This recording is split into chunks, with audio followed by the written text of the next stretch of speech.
அந்த நிலங்களை போர் வீரர்களுக்கான பயிற்சி மைதானமா உருவாக்குனாங்க. பாதி நிலங்களை விவசாயத்துக்கு பயன்படுத்துறாங்க, பாதி நிலங்களை போர் பயிற்சிக்காக பயன்படுத்தி இப்போ போர்க்காலங்கள்லாம் முடிவடைந்த பிறகு அந்த போர்க்குடி மக்கள் எல்லாமே விவசாய குடிகளாக மாறுறாங்க. விவசாய குடிகளாக மாறும்போது அந்த நிலங்கள் ஊர்களாக மாறுகிறது. அந்த ஊருக்கு அவங்களாவே அந்த விவசாய குடிகள் ஒரு பேர் வைக்கிறாங்க. என்னன்னா, நாங்கள் இந்த வீடு கட்டி வாழ்றோம் இல்லையா, இந்த இடத்துக்கு காடு வெட்டி அப்படிங்கிற ஒரு பேர் இருந்தாங்க.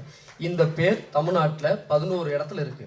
அதனால காடு வெட்டி என்பது வரலாற்றில் இருக்கிற மிக சரித்திரமான ஒரு சொல்லுங்க.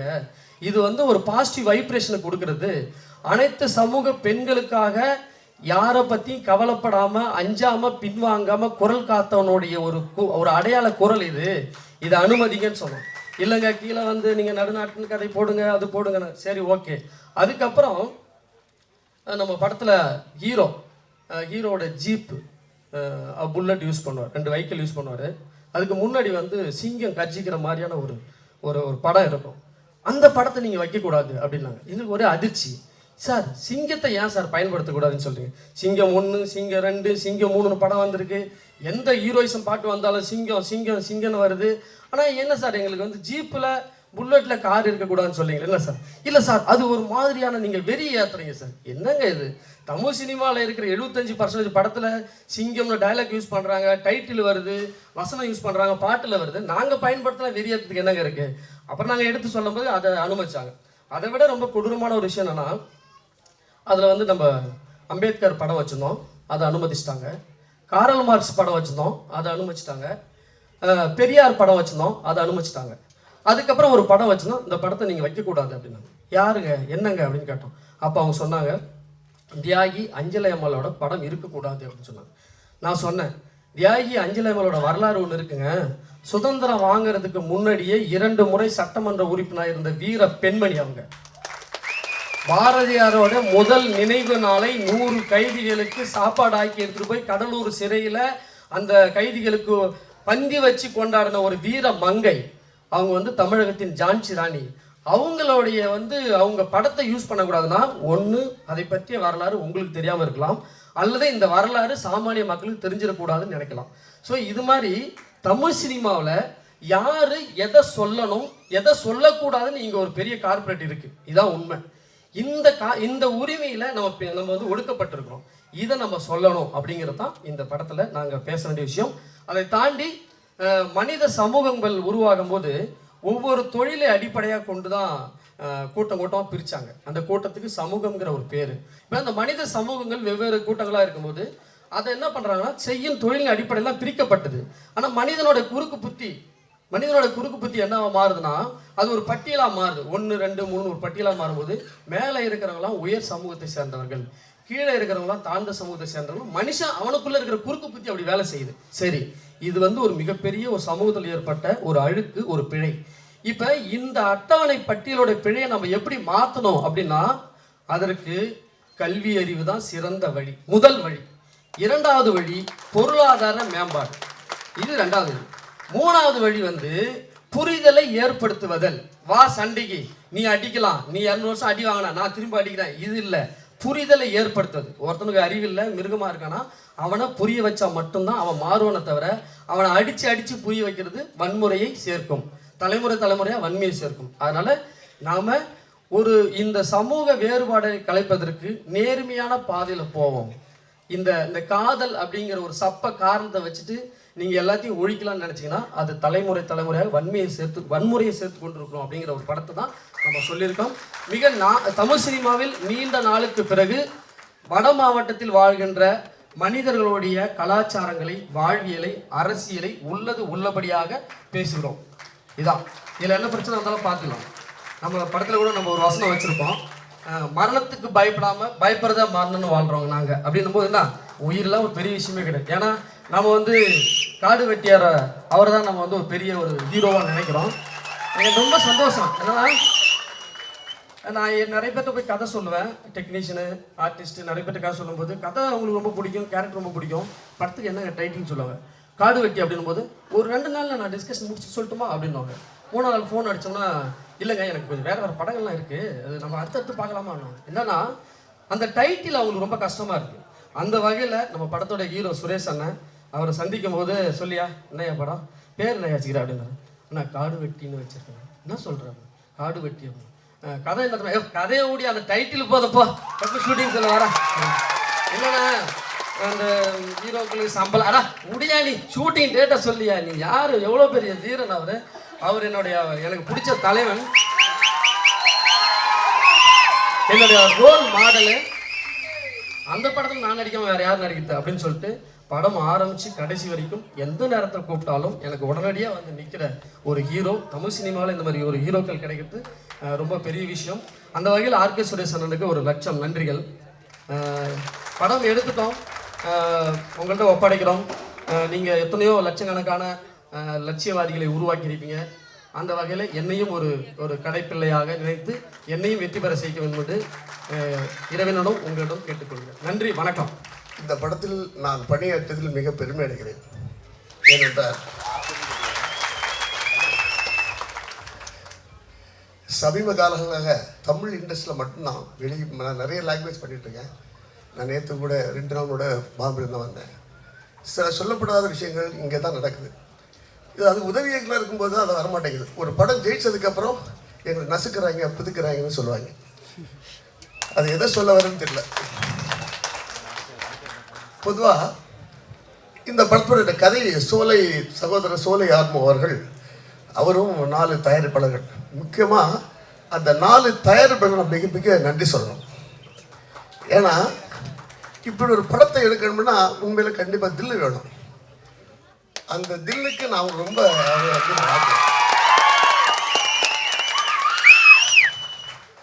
அது இல்லாமல் அந்த காடு வெட்டி ஐயா காடு வெட்டியாக எடுத்திருக்கிறார்ல,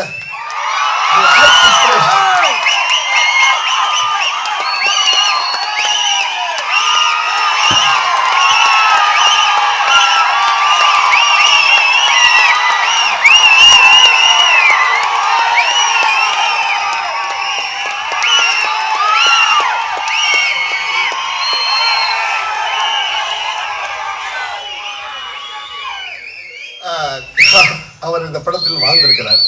ஏன்னா குறிப்பாக இந்த படத்தில் ஒரு முதல் இன்ட்ரோடக்ஷன் ஃபைட் நடக்கும்போது எனக்கு 3-4 டைலாக்ஸ் சொன்னார் நம்ம சகோதரர் சோலை. அதுக்கு நான் நிறைய கட்சி சொன்னேன். பட் அது சூழ்நிலை எங்களுக்கு நிறைய மழைகள் வந்ததுனால நான் மறுபடியும் பேஷ் பண்ணிக்கலாம் சார் சொல்லிட்டேன். அதுக்கப்புறம் என்னாலையும் அந்த படத்துக்கு ஒர்க் பண்ண முடியல. இல்லைனா இன்னும் அந்த இன்ட்ரோடக்ஷன் அது சோலை சார் அந்த டைலாக் பேசியிருக்காரு. அது இல்லாமல் இந்த படத்தில் நிறைய விஷயங்கள் நான் சொல்லி ஆகணும். எதுக்குன்னா அந்த படம் நாங்கள் ஷூட் பண்ணும்போது எல்லாமே எனக்கு தன்னுடைய ஒரு பெரிய உணர்வு வந்தது. ஏன்னா அந்த ஷூட்டிங் சார்ந்த மக்கள் அனைவரும் ஷூட்டிங் பார்க்க வரும்போது அந்த மஞ்சள் பணியில் ஐயா காடுவெட்டி குரு ஐயாவுடைய பேட்ச் கொடுத்தாங்க.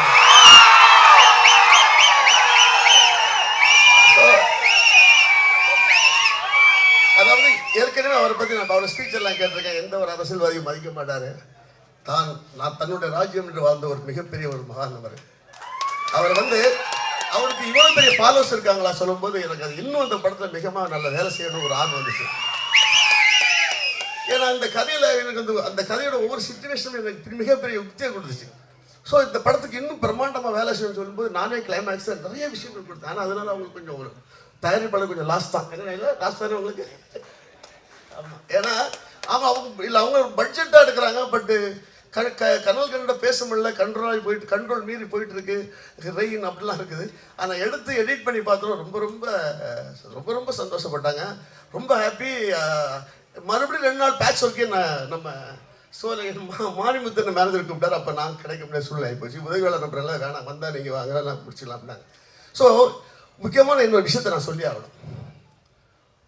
பொதுவாக இப்போ நம்ம பிரதமர் மோடி ஐயா ராம ஜென்ம பூமி ராமரை பிரதிஷ்டப்படும் போது இந்த உலகத்தில் உள்ள அத்தனை இந்துக்களும் அன்று சாயங்காலம் அதாவது மாலை நேரத்தில் விளக்கேற்றுங்கன்னு சொன்னாங்க. சில பேர் மட்டும் 6 மணிக்கு விளக்கேற்ற விட்டால் நாங்கள் தீவிரவாதி என்று சொன்னார்கள். இது முன்னாடி முதலியாளர் இருக்கும் போதெல்லாம் சொல்லவே மாட்டாங்க, வளர்ந்தோன்னு சொல்றாங்க. ஆனால் என் ராமனுடைய கலரையே என் ராமனுடைய கலர் நீலம். அந்த நீளத்தையே தன் தயாரிப்பாளரின் கம்பெனி பேரை வைத்துக் கொண்டு இதற்கு வர்ணம் செய்கிறவர்களை பார்க்கும்போது வேதனை இருக்கிறது. அதற்கெல்லாம் இந்த கால்வெட்டி சரியான பாடம் புகட்டும். வாழ்த்துக்கள். வணக்கம். வெற்றி வெற்றி ஜெயிக்கிறோம். ரொம்ப ரொம்ப சந்தோஷமா இருக்கு. முதல்ல வந்து நம்ம ப்ரொடியூசர்ஸ்க்கு இந்த அரங்கமே அதிர மாதிரி நல்லா கிளாப் பண்ணுங்க. ஏன்னா இந்த படம் மிகப்பெரிய வெற்றி ஆக போது. கொஞ்ச நேரத்துக்கு முன்னாடி சொல்லியிருந்தாங்க ரொம்ப கஷ்டப்பட்டோம் சார். கண்டிப்பா கஷ்டப்பட்டது நல்ல விஷயம் தான். அதுக்கான வெற்றி இன்னும் கொஞ்ச நாள் வரப்போகுது. அதுக்கப்புறம் தொடர்ந்து அவங்க படம் எடுக்க போறாங்க. அந்த அளவுக்கு பணம் வரப்போகுது. ஸோ ப்ரொடியூசர் சார் ரொம்ப ரொம்ப ரொம்ப நன்றி சார். ரொம்ப இந்த நல்ல படம் எடுத்ததுக்கு ரொம்ப ரொம்ப நன்றி. இந்த படத்துல வந்து நானே வந்து ஷாக் ஆகிற மாதிரி ஒரு சூப்பர் கானா சாங் இருக்கு. சன் டிவி வணக்கம் தமிழ் சாதிக் சார் வாங்க வாங்க. அவர் தான் வந்து இந்த பாட்டுக்கு மியூசிக் 2 சாங் நம்ம கேட்டோம். சூப்பரா இருந்தது. ஸோ இந்த படத்துல வந்து ரொம்ப புது சிங்கர்ஸ் பாடுங்க. பூஜான்னு ஒரு தங்கச்சி பாடியிருக்காங்க. ரொம்ப நல்லா பாடியிருக்காங்க. நல்லா கிளாப் பண்ணுங்க. அண்ட் முக்கியமா இந்த படத்துல வந்து அப்பாவும் பாடியிருக்காரு. ரொம்ப பெருமையா இருக்கு. சாதிக் ப்ரோ ரொம்ப 7 பாட்டுமே கேட்டேன். ரொம்ப நல்லா இருந்தது. சாதிக் பிரதருக்கு முதல் படம். அவருக்கு நல்ல வரவேற்பு கொடுங்க. நல்லா கைத்தட்டு கொடுங்க அவருக்கு. தேங்க்யூ. அண்ட் ரொம்ப எல்லாரும் வந்து ஒன்று பேசினாங்க. இந்த படத்தில் வந்து மாரியப்பன் மேனேஜர் சார் அவர் யாரும் இல்லை. ஆனால் இங்கே வாங்கினேன். ஸோ ப்ரொடியூசர் சொன்னார் பார்த்தீங்களா, படம் ஆரம்பிக்கிறதுல வந்து கடைசி வரைக்கும் ஒரு மேனேஜர் இருந்தார்னு சொல்லிட்டு இவர் தான் மாரியப்பன். நல்லா வெயிட்டாக கொடுங்க அண்ணனுக்கும். சேம் டைம் வந்து அசிஸ்டன்ட் டைரக்டர் அண்ட் கேமராமேன் சாருக்கு, எடிட்டர் சாருக்கு, இந்த படத்தில் நடித்தவங்க அனைவருக்கும் வந்து இந்த நேரத்தில் நன்றி சொல்லி ஆகணும். முக்கியமாக வந்து நம்ம படத்துக்கு வந்து பெரிய பெரிய ஜாம்பவான்கள் வந்து எல்லாருமே சீஃப் கெஸ்ட்டாக வந்திருக்காங்க. ஆர்வி உதயகுமார் சார், அப்புறம் வந்து மோகன்ஜி சார், அப்புறம் பேரரசு சார், அப்புறம் வந்து நம்ம அண்ணன் வந்து ஃபைட் மாஸ்டர் சார், அப்புறம் வந்து நம்ம மூர்த்தி அண்ணன் வந்திருக்காரு. அண்ணன் மூர்த்தி அண்ணன் ரொம்ப நன்றி வந்ததுக்கு. சேம் டைம் வந்து உதயா சார், கன்னியப்பன் சாருக்கு ரொம்ப ரொம்ப நன்றி. முக்கியமாக வந்து இந்த படத்தில் சூப்பரான ஒரு மெசேஜ் இருக்கு. எவ்வளோ வந்து இந்த படத்தில் எவ்வளோ ஆக்ஷன் இருந்தாலும் இந்த படத்தில் ஒரு அழகான ஒரு மெசேஜ் இருக்கு. முதல் படத்துலேயே நம்ம சோலை ஆர்முகம் டைரக்டர் சாருக்கு இந்த நேரத்தில் வந்து நம்ம மிகப்பெரிய ஒரு கைத்தட்டல் கொடுத்தே ஆகணும். ரொம்ப நன்றி சார். முக்கியமாக இந்த படத்தில் ஆர்ஆர் கண்டிப்பாக பேசப்படும். ஏன்னா வந்து எல்லாருமே ஆர்கே சுரேஷ் சாரை வந்து சாருன்னு ஜீன்னு சொல்லுவாங்க. நான் மட்டும் சிங்கம் தான் கூப்பிடுவேன் எப்போதுமே. அவர் வந்து சிங்கம். ஸோ அந்த படத்தில் ஒரு ஷார்ட்லுமே பார்த்தீங்க அவங்க ஆக்ஷன் நடிக்கும் போது பார்த்தீங்கன்னா எனக்கு உண்மையாக சொல்கிறேன், நான் கம்போஸ் பண்ணவே இல்லை ரீரிகார்டிங்.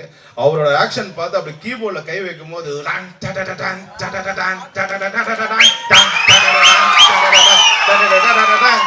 எக்ஸ்ட்ரா ஒரு வாய்ஸ் குரு வாய்ஸ். ஸோ கண்டிப்பாக இந்த படத்துலேருந்து ஒரு ஆர்ஆராக வந்து எனக்கு மிகப்பெரிய ஒரு வெற்றி கிடைக்கும், அது நம்புகிறேன். ஸோ இந்த நேரத்தில் வந்து பிரசாத் பிரதருக்கும் ரொம்ப நன்றி. அண்ட் எல்லாருக்குமே இந்த படத்தில் ஒர்க் பண்ண அனைவருக்கும் ரொம்ப நன்றி. கவிஞருக்கு ரொம்ப நன்றி. இந்த படம் மிகப்பெரிய வெற்றி அடையும். மக்களே, இதில் நல்ல மெசேஜ் இருக்குது. கண்டிப்பாக நீங்கள் ஹிட் பண்ண வைக்கணும். ஸோ காரை வெற்றி மிகப்பெரிய வெற்றி அடைய வாழ்த்துக்கள். வெற்றி வெற்றி ஜெயிக்கிறோம். நன்றி.